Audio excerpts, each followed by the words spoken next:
नमस्कार, डेली 24 भारत देख रहे हैं आप। मैं हूं आपके साथ साहिल धुलिया। बुलेटिन की शुरुआत करेंगे। सांसद राघव चड्ढा ने दिल्ली उच्च न्यायालय में अपनी निजता अधिकारों की रक्षा के लिए याचिका दाखिल की है। उन्होंने अदालत से सोशल मीडिया पर डिजिटल प्लेटफॉर्म पर प्रसारित डीप फेक, छेड़छाड़ किए गए वीडियो, कृत्रिम आवाज क्लोनिंग, रूपांतरित दृश्य, मनगढ़ंत भाषण और भ्रामक डिजिटल सामग्री पर रोक लगाने की मांग की है। इस मामले की सुनवाई न्यायमूर्ति सुब्रमण्यम प्रसाद की अदालत में गुरुवार 21 मई को निर्धारित की गई है। चड्ढा का कहना है कि डिजिटल प्लेटफॉर्म पर उनकी छवि और पहचान का अनाधिकृत उपयोग उनकी निजता और प्रचार अधिकारों के लिए गंभीर खतरा है। राघव चड्ढा उन कई प्रमुख हस्तियों में शामिल हो गए हैं जिन्होंने हाल के समय में अपनी निजता और प्रचार अधिकारों की रक्षा के लिए अदालत का सहारा लिया। इससे पहले अनिल कपूर और अमिताभ बच्चन ने भी अपने नाम, आवाज़, छवि और व्यक्तित्व के अनाधिकृत उपयोग के खिलाफ अदालत से राहत पाई है। सोशल मीडिया पर डीप फेक और अन्य मनगढ़ंत डिजिटल सामग्री तेजी से फैल रही है। इससे सार्वजनिक व्यक्तियों की छवि और निजता पर गंभीर असर पड़ रहा है। ऐसे मामलों में अदालत से सुरक्षा प्राप्त करना अहम हो गया है। इस तरह के मुकदमे डिजिटल प्लेटफॉर्म पर गलत सूचना और छेड़छाड़ को रोकने में मदद करते हैं। राघव चड्ढा की याचिका इसी दिशा में एक महत्वपूर्ण कदम मानी जा रही है। वहीं दिल्ली एनसीआर में ऑटो, टैक्सी, ट्रांसपोर्ट वाहनों और ऐप आधारित कैब ड्राइवरों ने ईंधन की बढ़ती कीमतों, पुराने किराए ढांचे और ऐप कंपनियों के कारण हो रहे नुकसान के विरोध में 3 दिन की हड़ताल का ऐलान किया है। All India motor transport Congress और दिल्ली चालक शक्ति यूनियन ने 21 से 23 मई तक हड़ताल की घोषणा की है। ड्राइवरों का कहना है कि पेट्रोल, डीजल और सीएनजी की लगातार बढ़ती कीमतों के बावजूद पूरी रात काम करने के बाद उनके पास सिर्फ 500 से 600 रुपये ही बच पाते हैं। 19 मई को पेट्रोल और डीजल 86 पैसे और 83 पैसे प्रति लीटर महंगे हुए, जबकि 15 मई को भी तेल की कीमतों में 3 रुपये प्रति लीटर और सीएनजी में 2 रुपये की वृद्धि हुई थी। सरकार ने उत्पादक शुल्क में कटौती की और तेल कंपनियों को आयातित कच्चे तेल के नुकसान की भरपाई के निर्देश दिए। सरकारी सूत्रों के अनुसार सार्वजनिक क्षेत्र की तेल कंपनियों ने 24,500 करोड़ रुपए की कम वसूली की भरपाई करके कीमतों को स्थिर रखा। फिर भी पेट्रोल और डीजल की कीमतों में 2 किश्तों में कुल 3.91 रुपये प्रति लीटर की वृद्धि हुई। तो ड्राइवरों की मेहनत के बावजूद उनकी आय बेहद कम है, ऐसा उनका कहना है। तेल कंपनियों और सरकार को लेकर अब 21 से 23 मई तक यह हड़ताल चलेगी।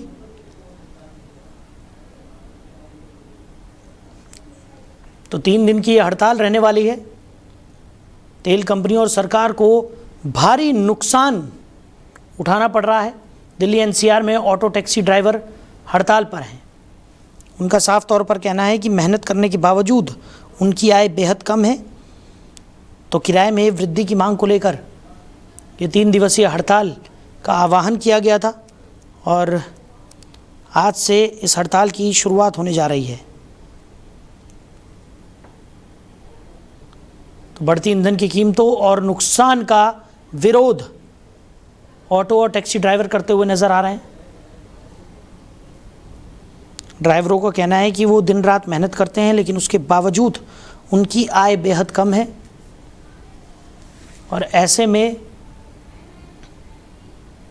किराए में बढ़ोतरी होना बेहद ज़रूरी है। बता दें कि पिछले कुछ दिनों में सीएनजी और पेट्रोल, डीजल के दाम में वृद्धि की गई थी, जिसके बाद से स्थितियां काफ़ी अलग हो गई।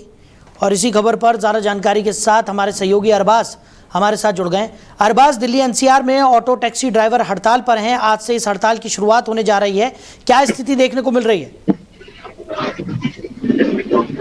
बिल्कुल, देखिए साहिल, 3 दिन की ये हड़ताल रहेगी। दिल्ली एनसीआर नोएडा की बात की जाए तो जितने भी ड्राइवर हैं, ऑटो चालक हैं, वो हड़ताल पर बैठ गए हैं, क्योंकि कहीं ना कहीं माना जा रहा है कि जो उनका जो सीएनजी की बात की जाए या पेट्रोल डीजल की बात की जाए तो कहीं ना कहीं लगातार उसमें बढ़ोतरी नजर आ रही है। तो कहीं ना कहीं जो चालक हैं, ऑटो चालक हैं, वो परेशान दिखाई दे रहे हैं, दुखी दिखाई दे रहे हैं, नाराज दिखाई दे रहे हैं सरकार से। सरकार द्वारा ये जो पैसा लगातार बढ़ाया जा रहा है, अभी फिलहाल की बात की जाए तो लगातार 2 दिन पहले 3 दिन लगातार पैसे बढ़ाए गए हैं, जिससे काफी नाराजगी ऑटो चालकों में देखने को मिल रही है। बात की जाए ऑटो चालकों से जब पूछा गया तो उनके साफ तौर पर कहना था कि पूरे दिन पूरे रात चलाने के बाद 500 से 700 रुपए उनको बचते हैं। उसमें भी जो परेशानियां हैं घर की, सिलेंडर की बात की जाए, महंगे सामानों की बात की जाए, जो रोजमर्रा की जिंदगी में इस्तेमाल की जाती है, वो लगातार महंगी होती जा रही है। और हमारा जो रोजगार है, जो रोजमर्रा की जिंदगी, जो हमारा पूरा घर को चलाने वाला, अगर ऑटो ही में महंगा हो जाए और कहीं ना कहीं जो कंपनियां हैं उनका कमीशन भी लगातार बढ़ता नजर आता है, तो इसी चीज को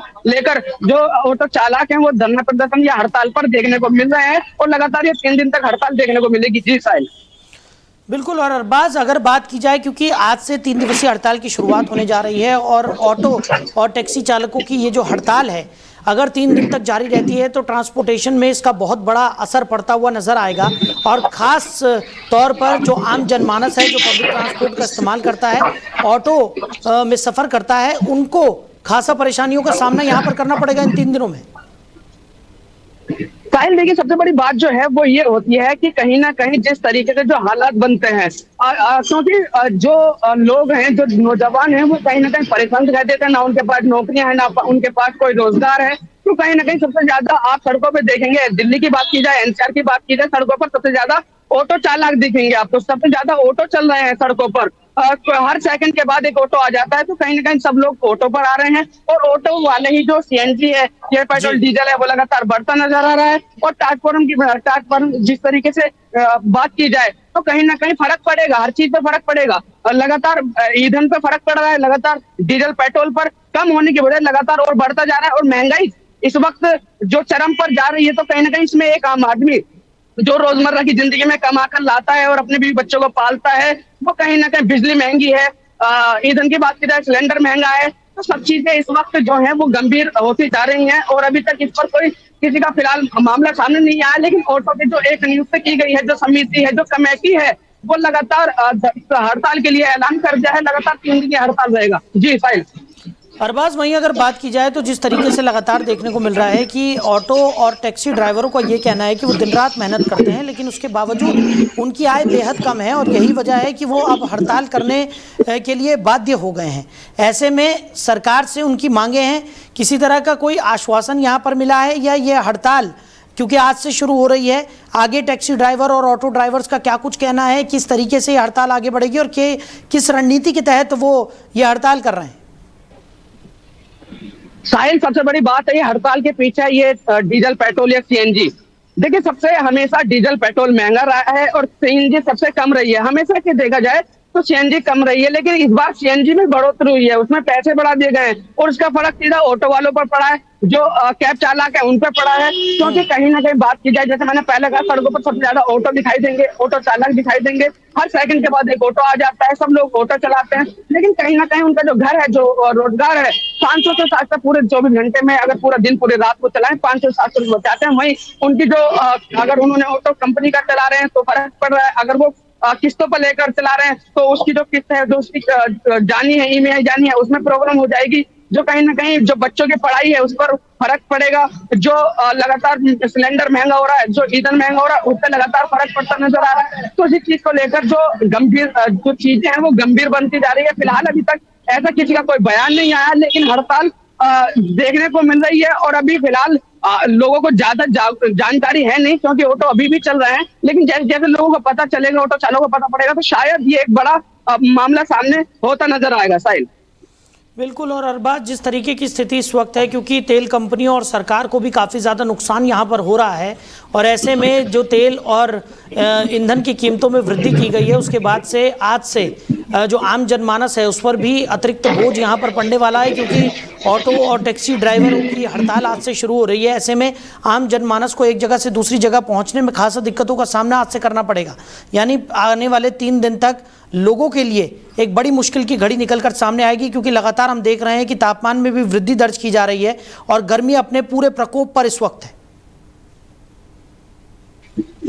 बिल्कुल देखिए, सही कहा आपने। गर्मी की बात की जाए तो गर्मी अगर जो एडवाइस जारी हुई है, 24 घंटे में और ज्यादा गर्मी पड़ेगी और ज्यादा लू चलने की संभावना है। वही लोग जो हैं साहिल, हर किसी के पास गाड़ी नहीं है, हर किसी के पास व्यवस्था नहीं है। हर जो ऑफिस जाने वाले लोग हैं या अपने काम पर जाने वाले लोग हैं, वो ऑटो में से जाते हैं। और साहिल, सबसे बड़ी बात यह है कि जब हमने ऑटो चालकों से बात की और ऑटो चालकों ने बोला कि जिस तरीके से अगर सीएनजी पर पैसे बढ़े हैं और सवारियों के आप पैसे बढ़ाएंगे, तो उन्होंने कहा कि पैसे बढ़ाएंगे तो किस तरीके बढ़ाएं। जो सवारियों लड़ने को आती है वो बहस करने पर रहती है, तो हम किससे बहस करें, किससे लड़ें? हम सिर्फ हड़ताल कर सकते हैं और इन चीजों पर काफी सरकार को भी ध्यान देना चाहिए, क्योंकि सबसे एक जो रोजमर्रा की जिंदगी में लोग कमाने वाले लोग हैं उनको सबसे ज्यादा फर्क पड़ने वाला है। साहिल, चलिए अरबाज, हमारे साथ जुड़ने के लिए, इन तमाम जानकारियों के लिए आपका बहुत शुक्रिया। तो साफ तौर पर आज से ऑटो और टैक्सी ड्राइवरों की हड़ताल शुरू हो रही है। 3 दिवसीय इस हड़ताल का आह्वान किया गया था और आज से इस हड़ताल की शुरुआत होने जा रही है, जिसका सीधा असर आम जनमानस पर पड़ता हुआ नजर आएगा। ट्रांसपोर्टेशन काफ़ी ज़्यादा प्रभावित होगा और साफ तौर पर ड्राइवर्स का कहना है कि वो दिन रात मेहनत करते हैं, लेकिन उसके बावजूद उनकी आय बेहद कम है और यही वजह है कि वो इस हड़ताल को करने के लिए बाध्य हो गए हैं।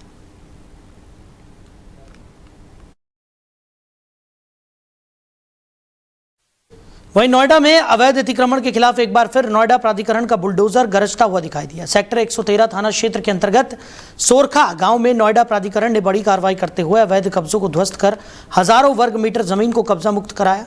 कार्रवाई के दौरान भारी पुलिस बल और प्राधिकरण के वरिष्ठ अधिकारी मौके पर मौजूद रहे। जानकारी के मुताबिक नोएडा प्राधिकरण के CEO कृष्णा करुणेश के निर्देश पर अवैध अतिक्रमण के खिलाफ विशेष अभियान चलाया गया। इस दौरान JCB मशीनों और अन्य संसाधनों की मदद से सोरखा गांव में प्राधिकरण के अधिसूचित जमीन पर किए गए अवैध निर्माणों को तोड़ा गया। कार्रवाई में करीब 5000 वर्ग मीटर जमीन को कब्जा मुक्त कराया गया, जिसकी बाजार में कीमत करोड़ों रुपए बताई जा रही है। बताया जा रहा है कि भूमाफियाओं की तरफ से लंबे समय से प्राधिकरण की जमीन पर अवैध निर्माण कर कब्जा करने की कोशिश की जा रही थी। शिकायत मिलने के बाद प्राधिकरण की टीम ने मौके का निरीक्षण किया और फिर कार्रवाई की योजना तैयार की गई। बुधवार को भारी पुलिस सुरक्षा के बीच अतिक्रमण हटाओ अभियान चलाया गया। कार्रवाई के दौरान कुछ लोगों ने विरोध करने की कोशिश भी की, लेकिन पुलिस और प्रशासन की मौजूदगी में अभियान लगातार जारी रहा। अधिकारियों ने साफ चेतावनी दी कि भविष्य में अगर दोबारा सरकारी जमीन पर अवैध निर्माण या कब्जे की कोशिश की गई तो संबंधित लोगों के खिलाफ सख्त कानूनी कार्रवाई की जाएगी। नोएडा प्राधिकरण का कहना है कि शहर में सरकारी जमीनों को अतिक्रमण मुक्त कराने का अभियान आगे भी लगातार जारी रहेगा और भूमाफियाओं के खिलाफ सख्त कार्रवाई की जाएगी।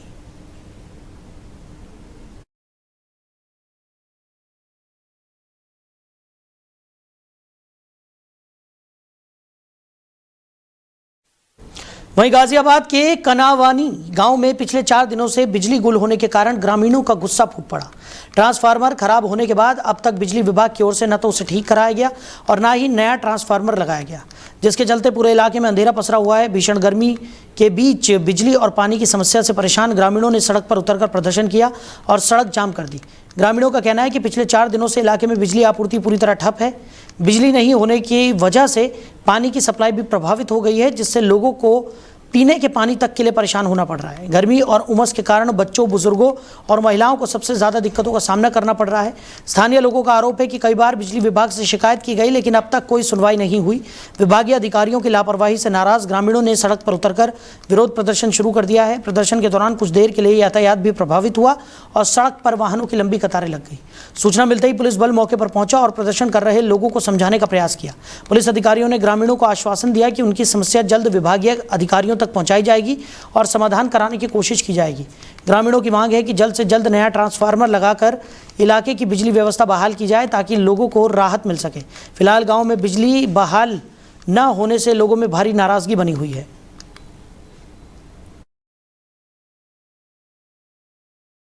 हमारा नाम शिवानी है। आज आप लोग सहन कर बैठे हुए हैं, क्या पूरा मामला है? 4 दिन से लाइट नहीं, पानी नहीं और बिजली वाले बोलते हैं कि पैसे ला ट्रांसफार्मर के लिए।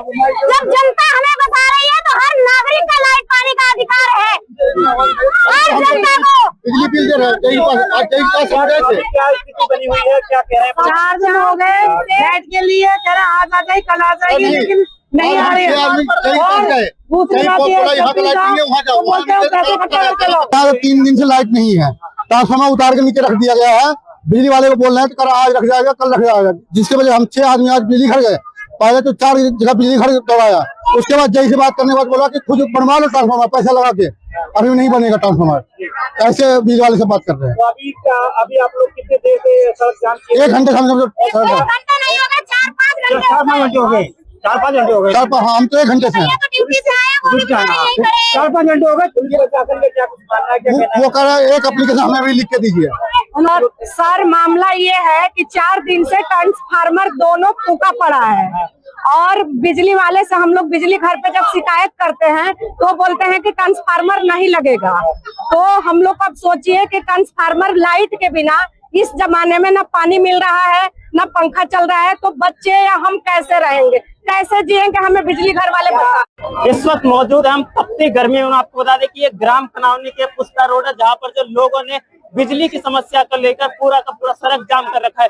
हम आपको तस्वीरों से दिखाने का प्रयास करेंगे कि जो पुलिस प्रशासन है वो सड़क को खाली कराने का पूरे प्रयास कर रही है, पर जो यहाँ के जो ग्रामीण के जो लोग हैं वो किस प्रकार से इस सड़क को जाम कर रखा है। पूरी पुलिस प्रशासन लोगों को समझाने का प्रयास कर रही है, पर कहीं ना कहीं कोई भी लोग प्रसन्न नहीं हो रहा। हम कुछ लोगों से बात करने की कोशिश करेंगे कि इनकी क्या समस्या है, जिस वजह से इन्होंने रोड किस वजह से जाम कर रखा है। क्या नाम है भी आपका? भाई 2 हफ्ते से परेशान है भाई, अमित तिवारी नाम है मेरा भाई। तो 2 हफ्ते किस लिए जाम कर रखा आप लोगों ने? भाई 2 हफ्ते से लाइट नहीं आ रही भाई, पीने के लिए पानी नहीं, हम करे तो करे क्या भाई। जब आए हमारे ध्यान से 70,000 रुपए ले गए, 70,000 ले जाते फिर दोबारा फूक जाता भाई। और कुछ लोग हैं उनसे बात करने की कोशिश करेंगे कि भाई भैया 4 दिन से बत्ती नहीं आ रही, एक ट्रांसफार्मर था खराब, तीनों गली में तीनों खराब हो गए, तीनों खराब हो चुके बिल्कुल। लाइट 4 दिन हो गया, लाइट आ नहीं रही, 3-4 दिन से आया नहीं, परेशान हूँ बहुत ज्यादा। तो अभी पुलिस प्रशासन आई है, क्या क्या उम्मीद जताई जा रही है, क्या कह रहे हैं? ये चाहता हूँ, हमें इंसाफ हो जाए, बत्ती आ जाए और कुछ नहीं चाहिए ज्यादा कोई। तो आपको क्या लगता है कि सड़क जाम करने से सारे जो सुविधा सही हो जाएगी? नहीं, ये सब नहीं चाहता हूँ, हम कहते वहाँ बत्ती मिल जाए सर, बस इतना इंसाफ मिल जाए हमारे साथ। देखिए यहाँ के जो कुछ लोग हैं, इनसे बात करने की कोशिश करेंगे। यहाँ की जो बिजली की समस्या की वजह से ना पानी नहीं मिल पा रहा है, और जो बिजली है, जो छोटे छोटे बच्चे हैं उनको कई सारे गर्मी का मौसम है, और इन लोगों को कई बिजली ना होने पे कई सारी दिक्कतों का सामना करना पड़ रहा है। गाजियाबाद से राकेश दास की रिपोर्ट, डेली 24 भारत। इस वक्त मौजूद हम वहीं गाजियाबाद के कौशाम्बी स्थित पैसिफिक मॉल में बुधवार सुबह उस समय अफरा तफरी मच गई जब मॉल के अंदर बने सिनेमा थिएटर के प्रोजेक्टर रूम में अचानक भीषण आग लग गई। आग लगने के बाद पूरे इलाके में धुआं फैल गया और मॉल में मौजूद लोगों में हड़कंप मच गया। हालांकि राहत की बात यह रही कि हादसे के वक्त थिएटर पूरी तरह खाली था और वहां कोई फिल्म नहीं चल रही थी, जिससे एक बड़ा हादसा टल गया। जानकारी के मुताबिक आग सबसे पहले थिएटर के प्रोजेक्टर रूम में लगी और देखते ही देखते मुख्य ऑडिटोरियम तक फैल गई। आग और धुएं की वजह से मॉल परिसर में अफरा तफरी का माहौल बन गया। मौके पर मौजूद मॉल स्टाफ और सुरक्षा कर्मियों ने तुरंत सतर्कता दिखाते हुए लोगों को सुरक्षित बाहर निकालना शुरू किया। समय रहते पूरे क्षेत्र को खाली करा दिया गया, जिससे किसी प्रकार की जनहानि नहीं हुई। घटना की सूचना मिलते ही दमकल विभाग की 4 से 5 गाड़ियां मौके पर पहुंच गई। दमकल कर्मियों ने करीब 1 घंटे की कड़ी मशक्कत के बाद आग पर पूरी तरह काबू पा लिया। आग की भयावहता को देखते हुए पूरे इलाके को सुरक्षा घेरे में ले लिया गया। फिलहाल फायर विभाग की टीम मौके पर कूलिंग का काम कर रही है ताकि आग दोबारा न भड़क सके। वहीं प्रशासन और दमकल विभाग आग लगने के कारणों की जांच में जुटे हुए हैं। शुरुआती तौर पर शॉर्ट सर्किट को आग लगने की संभावित वजह माना जा रहा है, हालांकि आधिकारिक पुष्टि जांच के बाद ही की जाएगी। देखिए, ये सुबह लगभग 7:21 पर फायर स्टेशन वैशाली में सूचना प्राप्त हुई थी, जो पैसिफिक मॉल है कौशाम्बी में, उसमें आग लगी हुई है, जिसकी देखते हुए प्रभारी अधिकारी सहित हमारी 5 गाड़ियां वैशाली से और सैदार्थ कोतवाली से और साहिवाल से भी मैं FSO के घटनास्थल पर बुलाई गई। यहाँ आके देखा तो जो प्रोजेक्टर रूम था ऑडी का, फिल्म स्क्रीनिंग जहाँ होती है, उसमें प्रोजेक्टर रूम में आग फैली हुई थी और उसी के कारण जो आसपास जो ऑडी की सीट थी और उनमें भी आग फैल गई थी, जिसको तत्काल जो है मॉल में स्थापित जो है इनके फायर फाइटिंग सिस्टम है उसको कनेक्ट करते हुए और साथ में सैदार्थ फायर टेंडर से भी अलग से होजलाइन फैलाते हुए आग बुझाना शुरू किया। लगभग 8 से 10 होजलाइन फैलाते हुए अल्प समय में आग को काबू कर लिया गया, जिससे मॉल के अन्य भाग में ये फैल नहीं पाई। लगभग 1 घंटे में हमने आग को पूर्ण रूप से बुझा दिया। इस समय कूलिंग और धुआं निकासी का कार्य प्रचलित है। घटना में कोई जनहानि नहीं है, कोई इंजरी नहीं। देखिए, ये सुबह लगभग 7 वहीं ग्रेटर नोएडा में ट्रांसपोर्ट व्यवस्था को बेहतर और सुरक्षित बनाने के उद्देश्य से पुलिस और ट्रांसपोर्ट संचालकों के बीच एक अहम गोष्ठी आयोजित की गई। पुलिस कमिश्नर लक्ष्मी सिंह के निर्देशन में डीसीपी सेंट्रल नोएडा शैलेंद्र कुमार सिंह ने पुलिस मुख्यालय सूरजपुर में ट्रांसपोर्ट संचालकों के साथ बैठक की। इस गोष्ठी में सेंट्रल नोएडा जोन के कई ट्रांसपोर्ट ऑपरेटर्स और संबंधित अधिकारियों ने हिस्सा लिया। बैठक के दौरान डीसीपी शैलेंद्र कुमार सिंह ने ट्रांसपोर्ट संचालकों को यातायात नियमों का सख्ती से पालन करने के निर्देश दिए। उन्होंने साफ कहा कि किसी भी हालत में ओवरलोडिंग नहीं होनी चाहिए और सभी वाहनों के जरूरी दस्तावेज समय समय पर अपडेट रखे जाएं। साथ ही वाहनों को केवल निर्धारित पार्किंग स्थलों पर ही खड़ा करने की हिदायत दी गई ताकि सड़क पर जाम और अव्यवस्था की स्थिति पैदा न हो। पुलिस अधिकारियों ने ट्रांसपोर्ट कंपनियों से वाहन चालकों और कर्मचारियों का अनिवार्य सत्यापन कराने की भी अपील की। इसके अलावा किसी भी संदिग्ध गतिविधि की जानकारी तुरंत पुलिस को देने के निर्देश भी दिए गए, जिससे सुरक्षा व्यवस्था को और मजबूत किया जा सके।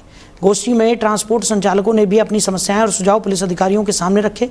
उन्होंने पार्किंग की कमी, ट्रैफिक दबाव और सुरक्षा से जुड़े मुद्दों पर चर्चा की। बैठक में पुलिस और ट्रांसपोर्टरों के बीच बेहतर समन्वय बनाकर ट्रैफिक व्यवस्था को सुचारू और सुरक्षित बनाने पर जोर दिया गया। गुजरात के कविनगर थाना क्षेत्र स्थित बुलंदशहर रोड इंडस्ट्रियल एरिया में बुधवार शाम उस वक्त अफरा तफरी मच गई जब एक केमिकल फैक्ट्री में भीषण आग लग गई। आग इतनी भयावह थी कि कई किलोमीटर दूर तक आसमान में काले धुएं का गुबार दिखाई देता रहा। आग की लपटों ने कुछ ही मिनटों में पूरी फैक्ट्री को अपनी चपेट में ले लिया, जिससे आसपास की फैक्ट्रियों में भी दहशत का माहौल बन गया। जानकारी के मुताबिक बुलंदशहर रोड इंडस्ट्रियल एरिया स्थित ओमेगा नाम की इंक और केमिकल फैक्ट्री में बुधवार शाम करीब 4 बजे अचानक धुआं उठना शुरू हुआ। फैक्ट्री में बड़ी मात्रा में ज्वलनशील केमिकल और प्लास्टिक सामग्री रखी होने की वजह से आग तेजी से फैल गई। मौके पर मौजूद कर्मचारी जान बचाकर बाहर भागे और देखते ही देखते पूरे इलाके में अफरा तफरी मच गई। सूचना मिलते ही गाजियाबाद दमकल विभाग की कई गाड़ियां मौके पर पहुंची, लेकिन आग की गंभीरता को देखते हुए नोएडा और हापुड़ से भी फायर टेंडर्स बुलाने पड़े। कुल 12 दमकल गाड़ियों ने कई दिशाओं में पानी की बौछार कर आग को फैलने से रोका। मुख्य अग्निशमन अधिकारी राहुल पाल खुद मौके पर पहुंचे और पूरे फायर ऑपरेशन की कमान संभाली। करीब 1 घंटे की कड़ी मशक्कत के बाद दमकल विभाग ने आग पर काबू पा लिया। राहत की बात यह रही कि फैक्ट्री में मौजूद सभी कर्मचारी समय रहते सुरक्षित बाहर निकल गए, जिससे कोई जनहानि नहीं हुई। हालांकि आग में फैक्ट्री का लाखों रुपए का कच्चा माल और तैयार सामान जलकर राख हो गया। फिलहाल दमकल विभाग की टीम मौके पर कूलिंग का काम कर रही है। शुरुआती जांच में शॉर्ट सर्किट से आग लगने की आशंका जताई जा रही है, जबकि मामले की विस्तृत जांच जारी है। आज दिनांक 20 मई 2026 को शाम को समय लगभग 4:02 पर फायर स्टेशन घंटाघर कोतवाली में सूचना प्राप्त हुई थी। ओमेगा प्रिंट्स प्राइवेट लिमिटेड एक प्रिंटिंग की फैक्ट्री है, जिसमें प्रिंटिंग इंक का काम होता है, जो BS रोड इंडस्ट्रियल एरिया में पड़ती है। उसमें आग लगी है। तत्काल फायर स्टेशन घंटाघर कोतवाली से 5 फायर टेंडर्स और स्थिति की गंभीरता को देखते हुए फायर स्टेशन वैशाली, साहिवाल, मोदीनगर और लोनी से के साथ साथ हापुड़ और नोएडा से घटनास्थल पर गाड़ियां भेजी गई। लगातार फॉर्म की पंपिंग करते हुए आग बुझाना शुरू किया और लगभग 1 घंटे में आग को पूरी तरह से काबू कर लिया गया। घटना में किसी प्रकार की कोई जनहानि नहीं है, कोई इंजरी नहीं है। इस समय कूलिंग का कार्य प्रचलित है। आज दिनांक 20 मई 2000।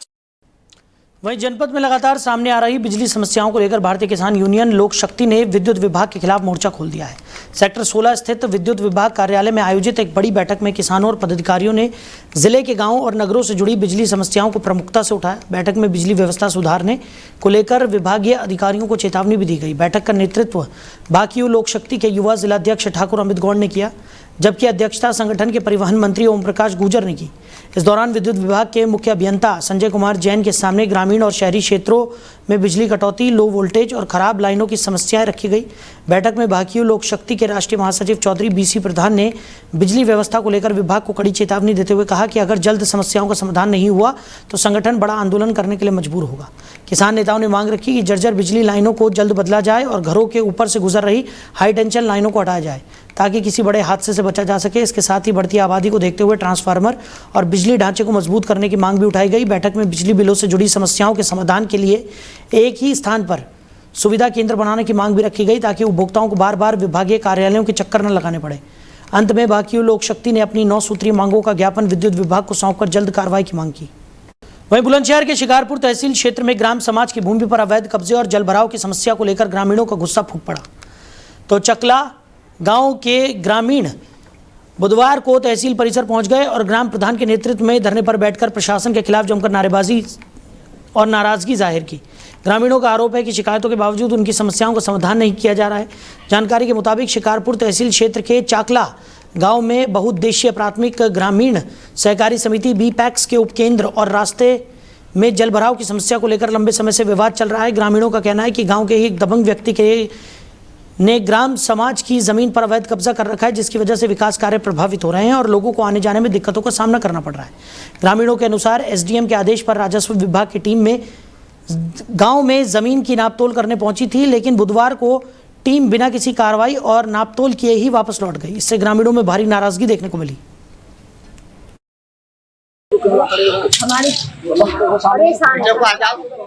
क्या परेशान हो? ये परेशान है